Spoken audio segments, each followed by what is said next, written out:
Alright, Shalom, Shalom, Shalom.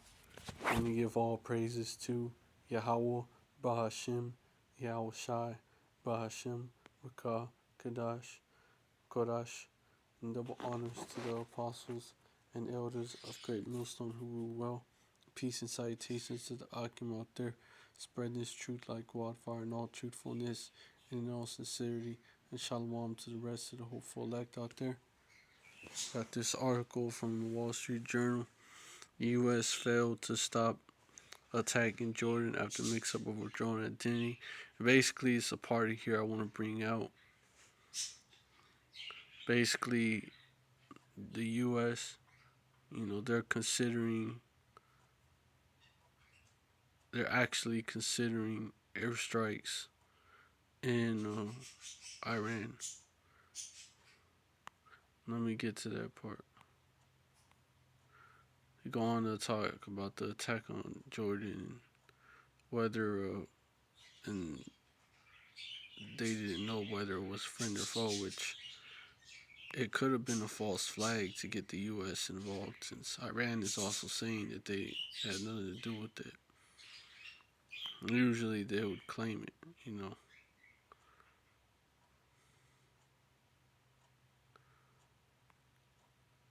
They have yet to find evidence that Iran directed the attack. But,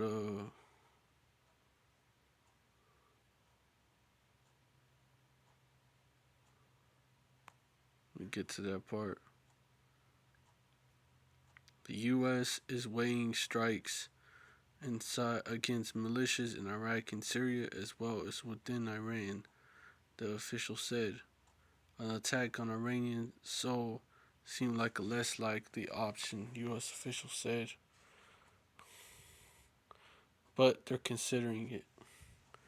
The Biden administration has to weigh a response forceful enough to deter Iranian allies from conducting further attacks on U.S. forces and interests while avoiding getting bogged down in another war in the Middle East.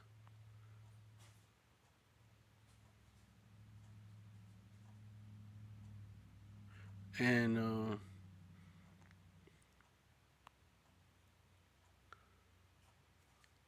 this would be something new, and they could justify it by saying that, oh, we need to do something more forceful because these strikes on these militia groups ain't working. They're continuing to attack U.S. military bases, so we're gonna have to take it to their homeland or something like that. They could justify it like that, and they're considering it. And this would be something new because they ain't never done a airstrike on Iran before, like directly on Iran. On Monday morning, President Biden met with members of his national security team in the White House Situation Room to discuss the latest developments regarding the attack. Participants included National Security Advisor Jake Sullivan, Defense Secretary Lloyd Austin, Director of National Intelligence Avril Haines, White House Chief of Staff Jeff Zients, Principal Deputy National Security Advisor John Feiner, Homeland Security Advisor Liz Sherwood Randall, and NSC Coordinator for the Middle East Brett McGurk. The Reagan administration attacked Iranian ships and offshore oil platforms in clashes with Tehran, but the U.S. military hasn't previously attacked targets on Iranian territory. It would be new. And then they try to play it down, but it doesn't change the fact that they're considering the option. Because over here, they're talking about former officials have said that the administration might choose from a variety of options short of striking Iranian Slakia.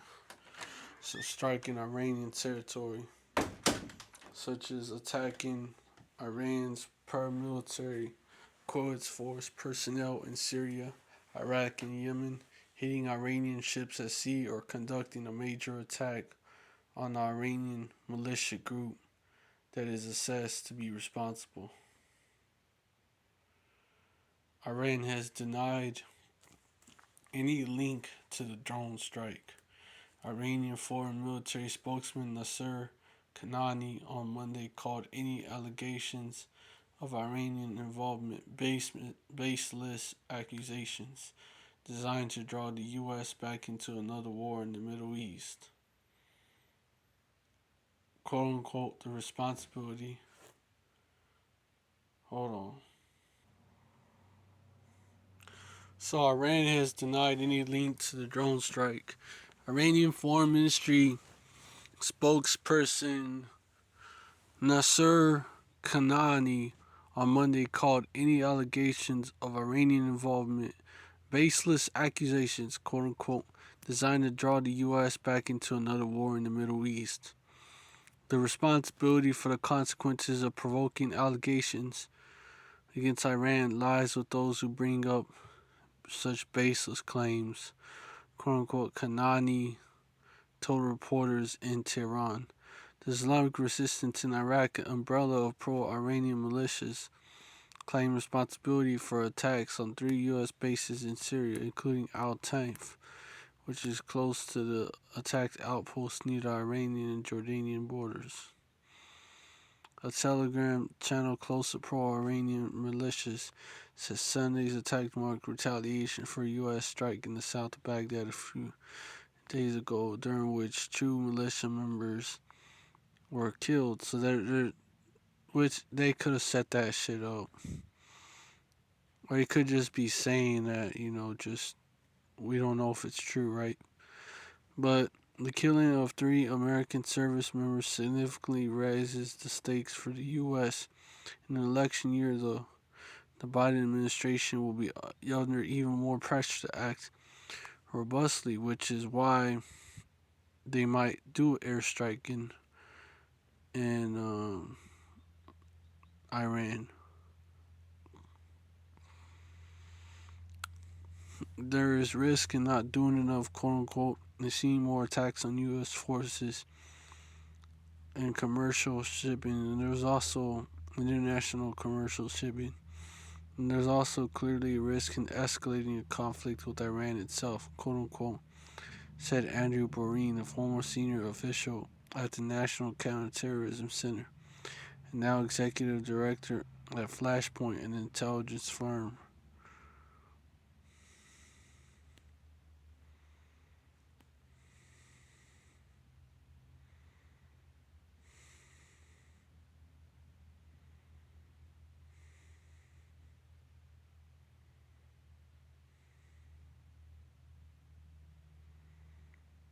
For decades, Iran has provided the financial and military backbone of a. They're laying the case here in this article to attack them. For decades, Iran has provided the financial and military backbone of a network of loyal militias across the Middle East that serves to broaden its military footprint and push back against American and Israeli influence. The groups include Hezbollah in Lebanon, the Houthis in Yemen, militias in Iraq and Syria, and Palestinian groups such as Hamas, which we know Hamas was set up by the Israelis. Since August the 7th, Iran's network of armed groups across the region has stepped up attacks on Israeli and American interests, aiming to oppose the cost for the war in Gaza. Because Babylon backs the small hatters. They back the tunnel boys, man. In their war in Gaza. Iranian-backed militias in Syria and Iraq have launched more than 160 attacks against U.S. troops since mid-October, including ballistic missile attacks on the U.S. Al-Assad Air Base that caused minor injuries to American and coalition personnel. While funded and armed by Tehran, these groups have domestic agendas of their own. and operate with some measure of autonomy, which allows Tehran to distance itself from their actions and largely avoid any blowback. Kind of like how the U.S. arms out. Well, they how the U.S. set. Well, they probably do too. Do their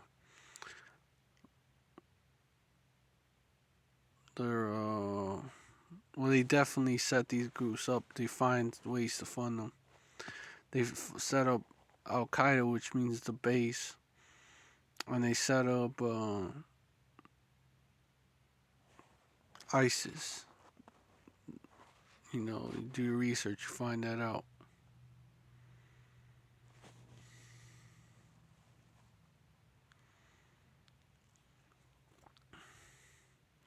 Yup, yup, yup. They're building the case. Even if the U.S. hits back at the militias in Iraq and Syria, the militant groups are likely to continue escalating their campaign against U.S. forces in the region, said Hamdi Malik, an expert studying Shiite militias with the Washington Institute for Near East Policy, a think tank. Any change in behavior can only happen as a result of exacting costs on the Iranian regime itself rather than the militias in the region. At the moment, they're very comfortable, quote unquote, Malik said. Imagine what they're thinking. At the moment, they have managed to entangle both their main enemies, the United States and the State of Israel, in a few conflicts in the region. Lebanese militia Hezbollah has exchanged hundreds of missiles and rockets within the Israeli military across the border and lost more than 150 fighters in the skirmishes. Iranian-backed Houthi group in Yemen has attacked vessels in the Red Sea. Well, they're going to the state of Israel. They leave that out. But now the U.S. got involved, so now they're getting attacked. Now U.S. ships are getting attacked because they got involved. But the Iranian-backed Houthi group in Yemen has attacked vessels in the Red Sea, disrupting global shipping. Such attacks have appeared to designed to avoid crossing red lines that would prompt direct military retaliation against Tehran itself.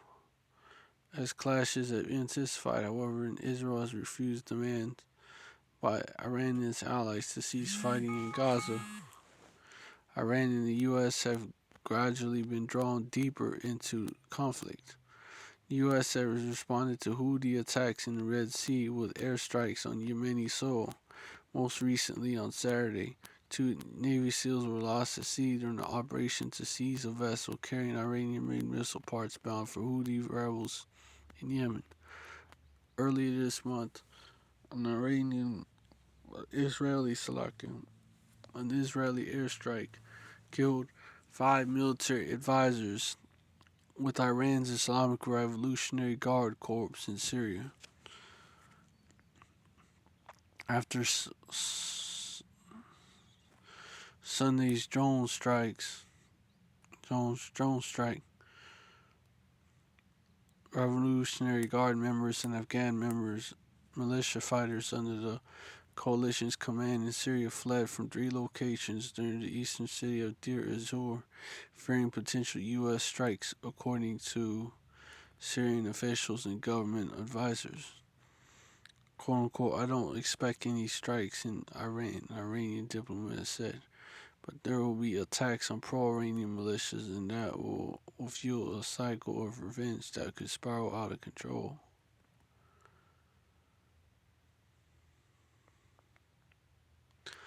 So even if they don't attack Iran itself, they will attack pro-Iranian militias, and that will fuel a cycle of revenge that could spiral out of control.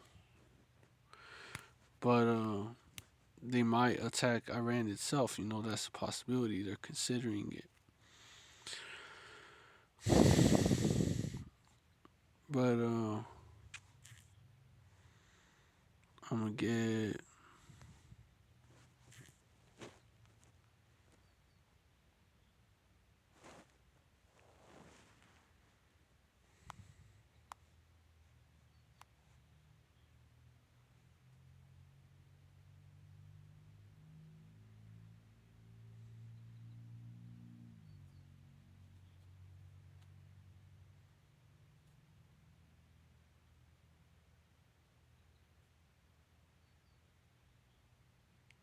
Let me get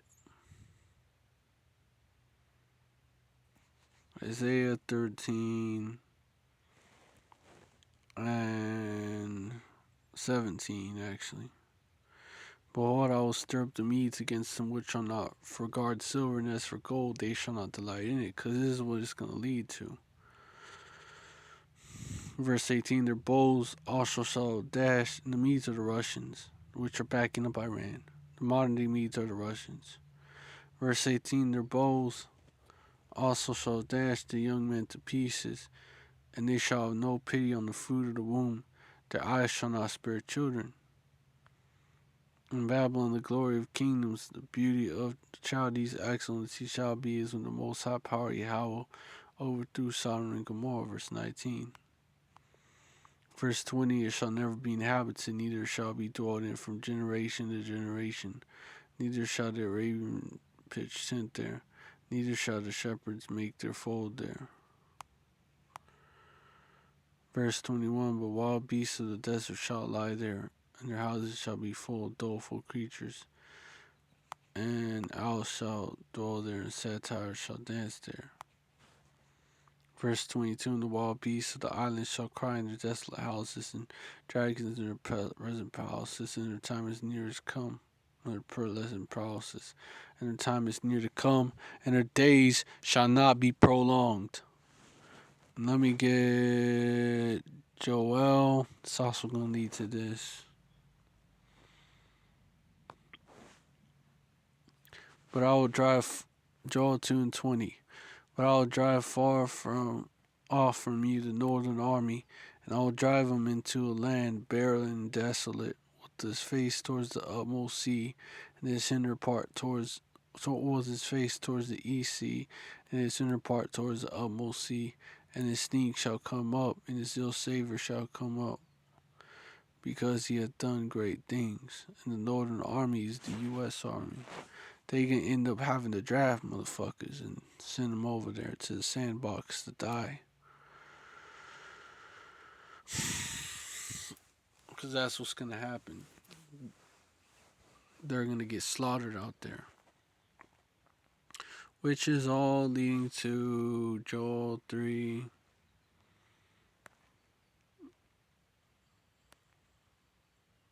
I'll read from verse 9. Proclaim ye this among the Gentiles, prepare war.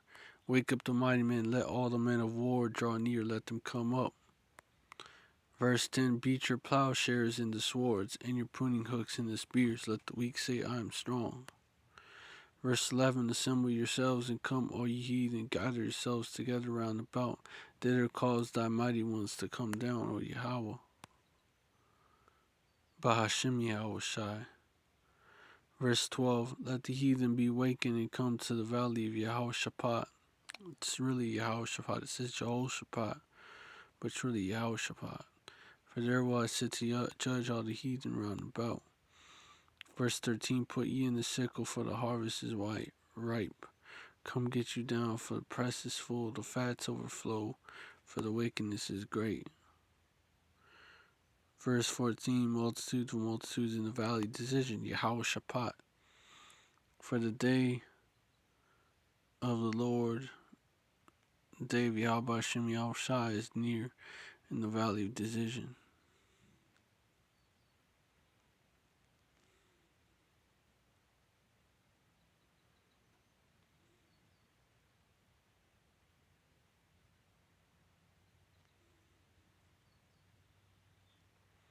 That's where all these armies are going to be gathered. And let me get all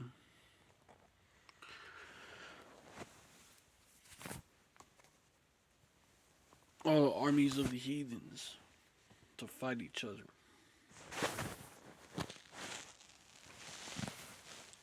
And let me get Revelation 11. Or Revelation 11 and 14. The second woe is past, and behold, the third woe cometh quickly. Revelation 16.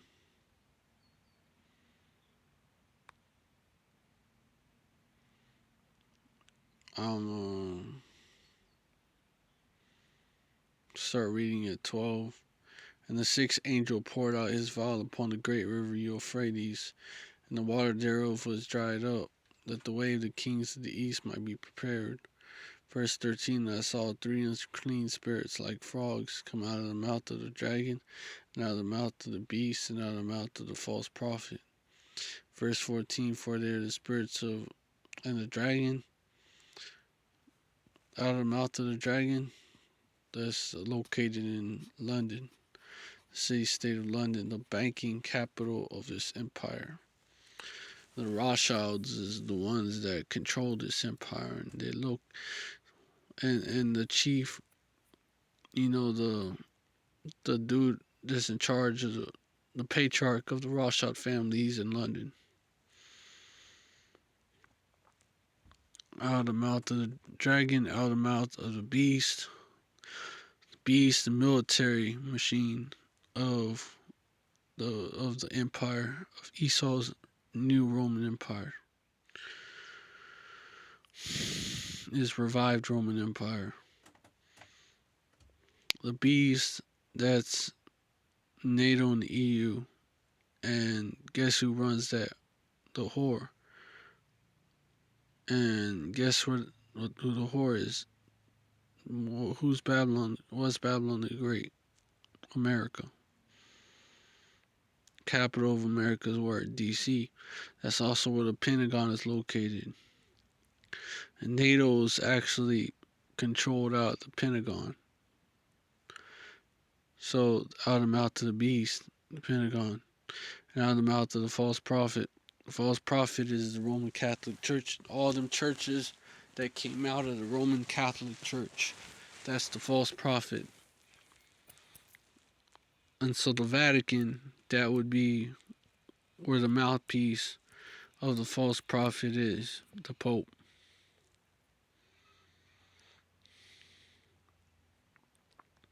Verse 14, for they are spirits, the spirits of devils, working miracles which go forth unto the kings of the earth and of the whole world, to gather them to the battle of that great day of the Most High Power Yahweh Almighty.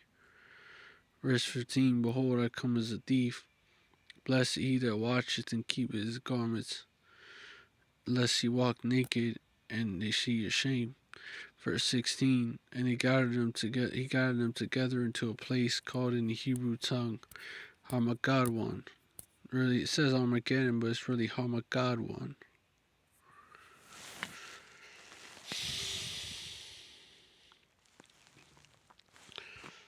And let me get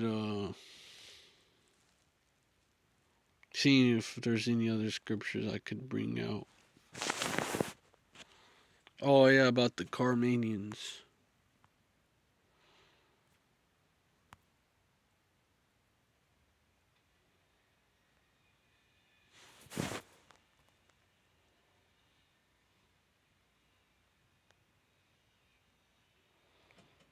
That might be the wrong one. Yeah, it's the wrong one. It's like you. Yup. I'm gonna start at verse 28. Behold, a horrible vision in the appearance thereof from the east. Verse 29, when the nations of the dragons of Arabia shall come out with many chariots, and the multitude of them shall be carried as the wind upon earth, that all they which hear them may fear and tremble. Verse 30, also the Carmanians raging in wrath shall go forth as the wild boars of the wood, and with great power shall they come, and join battle with them, and shall waste a portion of the land of the Assyrians. Verse 31, and then shall the dragons have the upper hand, remembering their nature, and if they shall turn themselves, conspiring in great power together in great power to persecute them. In the land of the Assyrians nowadays, that is the modern day spiritual Assyrians are is the same place that is called Babylon the Great. It's this land right here, America.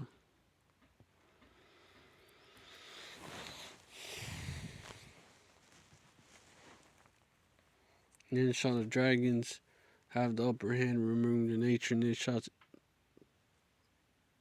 if they shall turn themselves, conspiring together in great power to persecute them.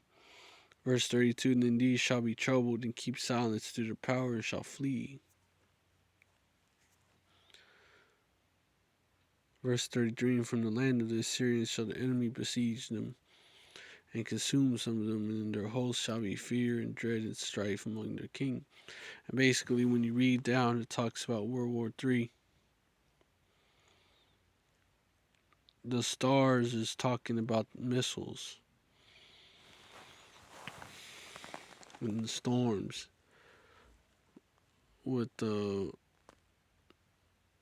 storms is talking about these wars. And fire and hail, fleeing swords, and missiles, man.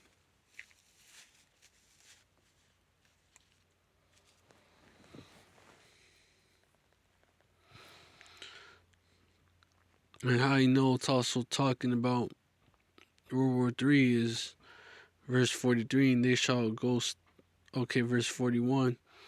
Fire and hail and fleeing swords and many waters, that all fields may be full, all rivers with the abundance of great waters. Verse 42, and they shall break down the cities and walls, mountains and hills, trees, the wood and grass, and the meadows and their corn. Verse 43, and they shall go steadfastly unto Babylon, and make her afraid. Verse 44, and they shall come to her and besiege her, the star and all wrath shall they pour out upon her. Then shall the dust and smoke go into heaven, and all that be about her shall bewail her. Yup. So it's going to lead to World War III, which is coming soon. And if these devils decide to strike Iran, it could come sooner than later. But we all know that before World War III goes nuclear, the prophecy of the mark of the beast gotta be fulfilled. The MOT to the B, that prophecy gotta be fulfilled. But with that, hope this video was edifying. I want to give all praises to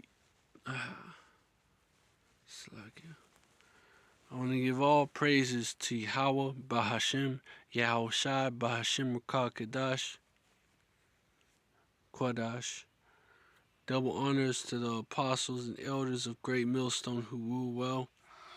Peace and salutations to the Akim out there spreading this truth like wildfire in all truthfulness and in all sincerity. And shalom to the rest of the hopeful elect out there. Shalom, stay strong, Abba Bull, that's Babylon. Abadla Adawamium, that's these Edomites. Abadla Kawayam, that's these other nations. Abadla Ayab that's our enemies. The rest of our enemies being 2/3 of you so-called black people, Latinos, and Native Americans, as well as 2/3 of you Israelite foreigners looking like the other nations, being like unto the speckled bird whose descendants were scattered among the other nations. Descendants on their father's side were scattered among the other nations, and over time, and got with the women of these nations, and over time started their descendants ancestors got with ancestors. When I said descendants, I meant ancestors. Whose ancestors on their father's side got with the other nations' women, because they were scattered among them. And their descendants, which eventually would be you, began to look like these other nations. 1/3 of y'all, 2/3 of y'all here in the land, here in Babylon, are wicked as fuck too, and you're all gonna get destroyed. And as well as you, death is also coming to you wicked Israelites scattered to the four corners of the earth. Shalom, stay strong. Ababa, Yahweh Shemi Shai gonna bring it. For the record, Esau. Alright, Shalom, stay strong. Ababa Ball, Wah Yasharallah forever.